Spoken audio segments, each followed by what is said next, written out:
Hey everybody, Pete Blank here for this week's edition of Pete's Points in Bellefontaine, Ohio for the Logan County Chamber of Commerce event. And I'm going to do a presentation today in the theater, but not just any old theater, it's the historic Holland Theater. Now take a look at how absolutely amazing. I feel like I'm in a Hollywood set, a Walt Disney World set. The original owners / architects who built this in the early 1900s were from Holland.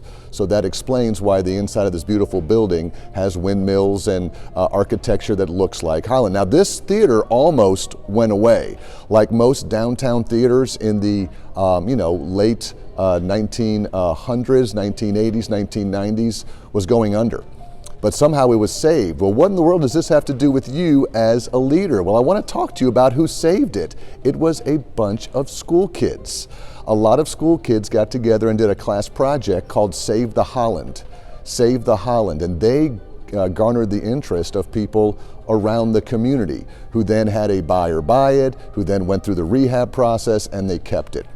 So as a leader, here's a couple of points for you. Number one, we always think we have the best ideas.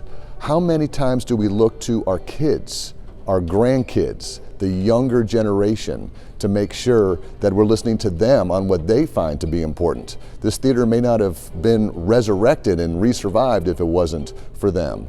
And number two, if you have a historical place like this in your community and it's closed and it's starting to go under, this has been the gem, the jewel of this city for a long time. In fact, when they were rebuilding it and refurbishing it, there was no air conditioning and no heat.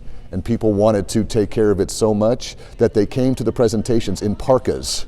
They came in blankets so that they could support this organization. I mean, even the windmill turns up there as you're watching. So number one, listen to your younger people for good ideas. And number two, if you've got a historical area in your community, get those public-private partnerships working so you can save them and create a crown jewel for your organization. That's all from Bellefontaine and the Holland Theater. We'll see you next time on Pete's Points.